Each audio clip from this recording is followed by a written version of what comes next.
Have you ever met someone who just walks into your life and turns everything upside down? You know, like that coworker who steals your thunder at work? Or that new barber who suddenly has all your old customers lining up for him? Well, welcome to The Hairdresser of Harare by Tendai Huchu, a book that takes workplace rivalry, unexpected friendships, and social taboos and blends them into one unforgettable story.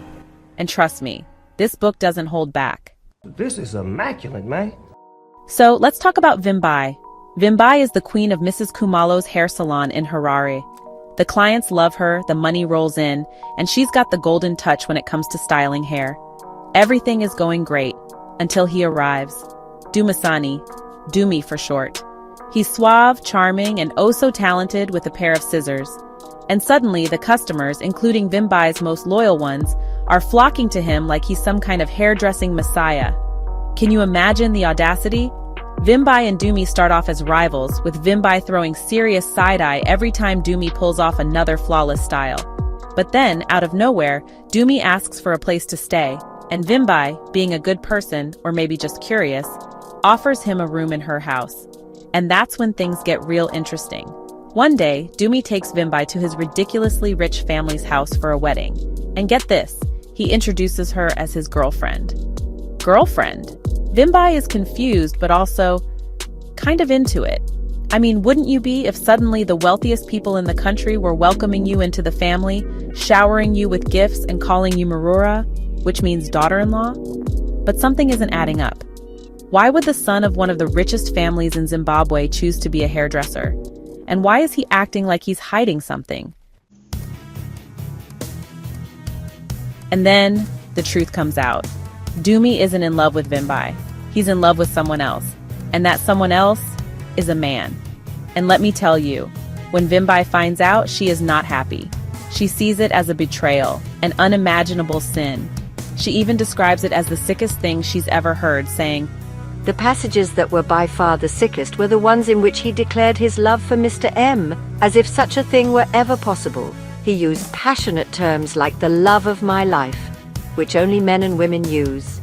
Page 167.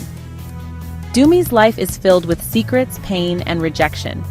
Even as he questions corruption and injustice in Zimbabwe, he is the one who ultimately has to leave. Not because he wants to, but because the country will never accept him. He got cooked. Hey, you didn't go down like that, huh? He got cooked. But the book isn't just about Dumi's struggle.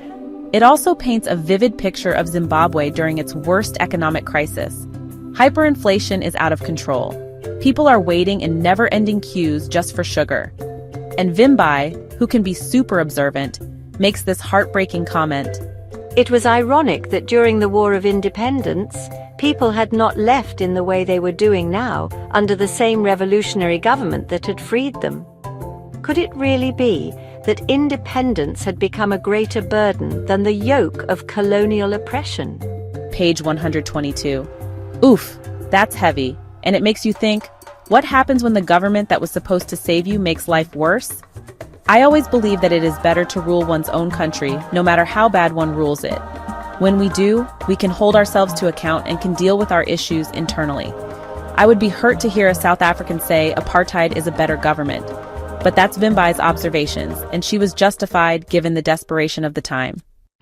And that, my friends, is The Hairdresser of Harare by Tendai Huchu, a book that is about more than love and acceptance.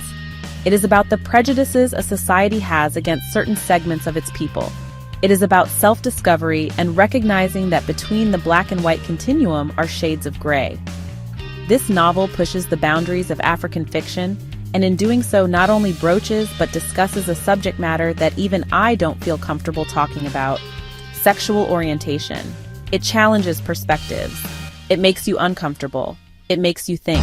I don't belong here! For me, this book was an experience. I found myself agreeing with Vimbai at times, then completely disagreeing with her, then feeling sorry for Dumi, then frustrated with everyone. The novel was replete with fresh metaphors and allusions. This is how Vimbai, the narrator, described herself after betraying Dumi. "I walked through the packed streets of the city feeling like I was being weighed down by 30 pieces of silver. It's the kind of book that drags you through every emotion possible. It's also the first full-length novel I've read that explicitly deals with homosexuality in an African setting. Yes, there are things I wish were done differently, like some untranslated words that left me confused, and some generalizations that made me go, "Really, Vimbai?" And certain facts should have been left out, such as humans thinking they were superior to animals. We have always thought so. But overall, this book worked for me on every level: theme, plot, prose, and impact. This tour de force has tempered my perspectives on the subject. Tendai Huchu took a topic that is often left unspoken and put it front and center. And for a debut novel, Now what do you think? Have you read The Hairdresser of Harare? Do you agree with Vimbai's perspective? Or were you rooting for Dumi all along? Drop a comment below and let's talk.